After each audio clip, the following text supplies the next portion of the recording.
위법성에 대한 사전의 증거 자료에 대한 것을 어떻게 알 수 있느냐부터 시작했고, 두 번째로는 서버에 대한 카피 문제에 있어서 이 카피를 우리가 할 수 있는 능력이 되느냐, 세 번째로는 압수수색 영장이 없다는 것이 과연 법원에서 이 증거에 대한 효력이 있느냐의 문제에 대해서도 논의가 됐고, 법무실에 들어갔을 때 7명 전원 서 있었습니다. 주요 논점은 서버 전체를 이렇게 가지고 와서 압수가 가능한가의 문제였고, 뭐 그런 것은 안 된다, 적법한 절차에 따라야 한다.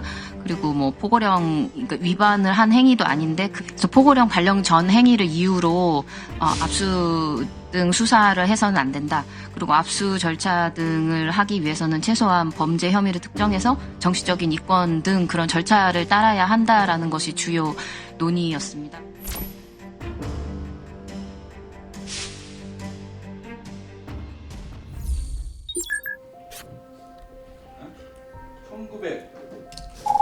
누구 장관하고 누가 보였지요?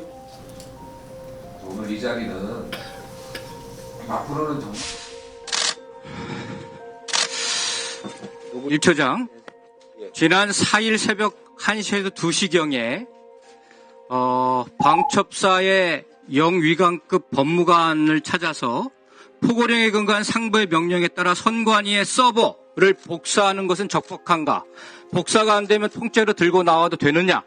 그리고 만약 서버를 복사 또는 확보한 경우 향후 법원에서 위법 수증 증거로 판단할 소지가 있는가라고 법무관들에게 물은 사실이 있습니까? 예, 맞습니다. 맞습니까? 네. 법무관이 7명이 있었다라고 언론에서는 보도하고 있는데 그 법무관들은 어떻게 대답을 했습니까? 그 당시 토의됐을 때 대부분이 수사 경험이 있던 인원들이기 예, 때문에. 잠시 후에 발표고.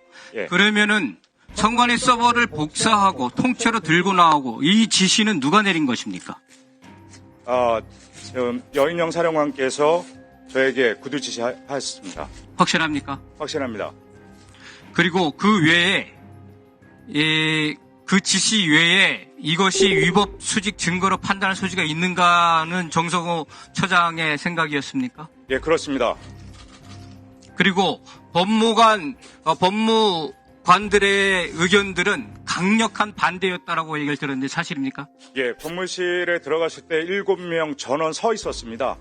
그리고 개헌법 포함해서 각종 자료를 들고 있으면서 자기들 나름대로의 현 상황에 대해서 분석을 하고 있었고, 제가 들어갔을 때 첫째, 23시 이후에 포고령인데 포고령 이후에 발생한 사항에 대해서 우리는 합동수사본부 요원으로 그 수사를 진행하는 것이다.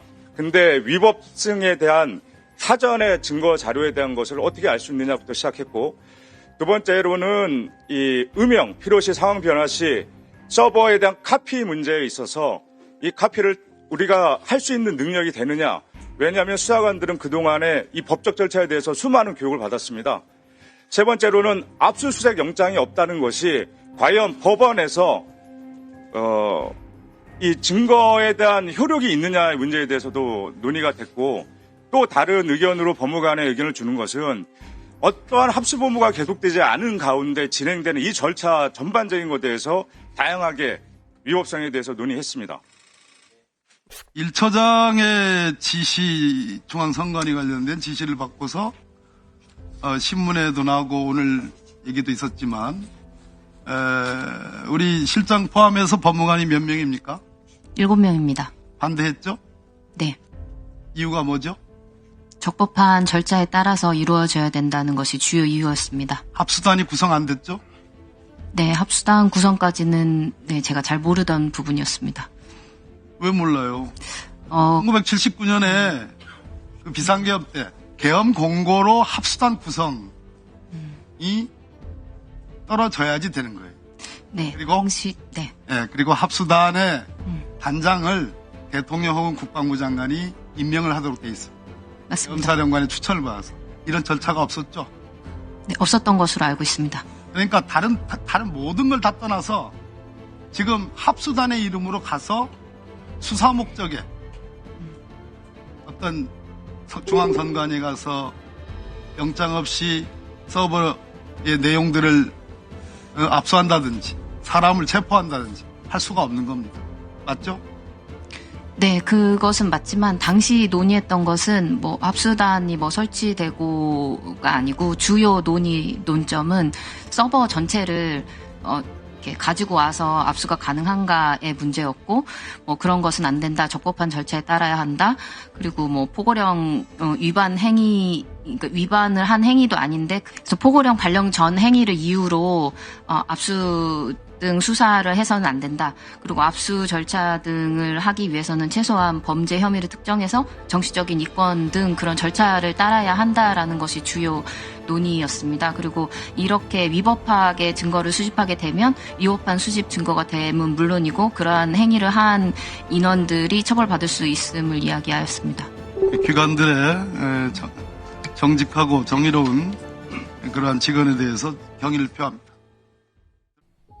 그래서 저는 이번에 국방장관에게 선관위 전산 시스템을 점검하도록 지시한 것입니다.